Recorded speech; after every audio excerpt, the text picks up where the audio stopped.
Images of the 15-year-old son of a couple involved in this horrific crime have shocked many. From Washington State, I have the disturbing details and the story of how the teen's sister survived the tragedy. Now in custody in King County, Washington, the 15-year-old is facing charges of murdering his parents and 3 younger siblings. His 11-year-old sister is the only survivor, and I'll share the heartbreaking details below.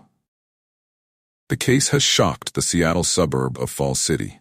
According to charging documents, the teen called 911 on October 21st, fabricating a story to blame his 13-year-old brother, Benjamin. In his statement, he sounds breathless as he declares, "He just killed my whole family and then killed himself." The story continued when he told the dispatcher that his brother had caused the tragedy because he had been caught watching adult movies and was about to get into big trouble. At the scene, police found blood on the carpet in the master bedroom, extending into the bathroom, with signs that the door had been broken from the inside. In the bathroom, the children's mother, Sarah Humiston, was found dead from 2 gunshot wounds. The children's father, Mark, died after 4 shots. The 2 younger siblings, Joshua, 9, and Catherine, 7, were also killed. Neighbors said the family was active in the community and their children were homeschooled, a seemingly perfect family. The engineering company where Mark Humiston worked in Seattle offered its condolences, noting that he was a respected colleague who left an irreplaceable mark. While the community and family grieve the loss, special attention is being paid to the surviving sister. It is unclear whether the teen will be tried as an adult, although prosecutors are keen to expedite the process. The first hearing in the case is scheduled for January, and a decision on whether to move the case to adult court could take up to a year. California court-appointed attorney Philip Dube commented, "These are truly horrifying allegations. A 15-year-old boy is accused of killing his entire family, except for his surviving sister who faked her own death, and it appears to have been done in a deliberate, cold manner." Oh yes. Honestly, I've seen a lot of murders in my career, but this one is definitely in the top 5. There were 5 people killed, parents, 3 children, and a sibling who, by God's grace, survived.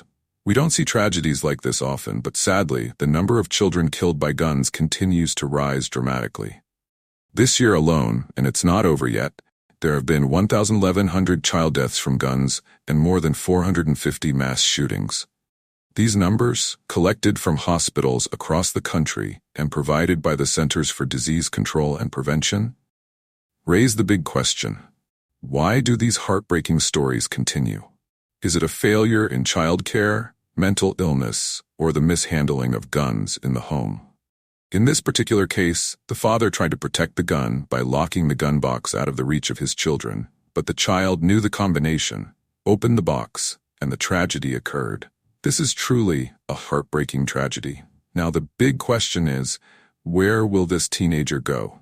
Will he stay in the juvenile justice system, or will he be tried in adult court, facing 25 years to life in prison, potentially never to be released? The stories I cover every day on 48 Hours True Crime really show the dark, scary side of the world, and one of the scariest things is when someone gets seriously hurt. Back in the Washington case I'm following, the trial to decide whether the teen will be sent to adult court could take up to a year. That may sound like a long time, but the legal process requires multiple hearings to determine whether the teen will be treated as an adult.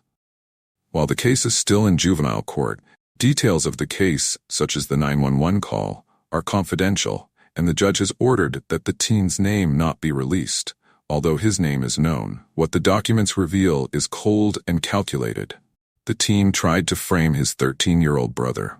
He tried to fake the crime scene to blame his brother for the crime, and then killed himself, an act that required careful planning. What happened to the teen? Why did he commit such a violent act? The process of determining jurisdiction in Washington state is based on factors such as the severity and sophistication of the crime, the family circumstances, the mental health of the juvenile, and any special educational needs. At the public school level, the United States has regulations to ensure that no child is left behind, which require schools to evaluate and support children with special needs. It seems that this juvenile's homeschooling may not have met those needs.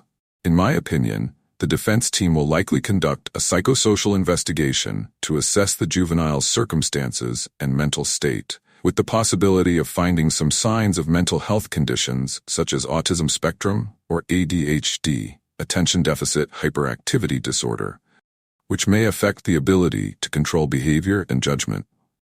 If the juvenile had received appropriate support and treatment, the outcome may have been different. The 15-year-old has a unique legal advantage. At his age, life without parole would not apply, even if he were tried as an adult. The worst-case scenario is a sentence of 25 years to life, meaning he could face a lifetime behind bars, but at least he has a chance of parole in the future. The most haunting thing is the actions of his 11-year-old sister. Not only was she injured, but she also had to fake her own death to survive. Then, while her brother was calling 911, she quietly escaped and ran to a neighbor's house for help. The scene was horrifying, and the girl now carries with her the memory of a tragedy of which she was the only living witness. It is not only painful, but also a mental burden that she will have to face for the rest of her life. Legally, the possibility that her brother might stubbornly blame his deceased brother and then frame her testimony as defending him is something the investigation needs to prepare for. Forensic evidence such as gunpowder traces, fingerprints, or DNA will be crucial to clarifying the truth. Although only 11 years old, her strong survival instinct helped her react in a panic to save herself. She climbed out the window, ran to the neighbor's house, and that was a testament to her bravery in an unbearable situation. She will need a lot of time to recover, not only physically but also mentally.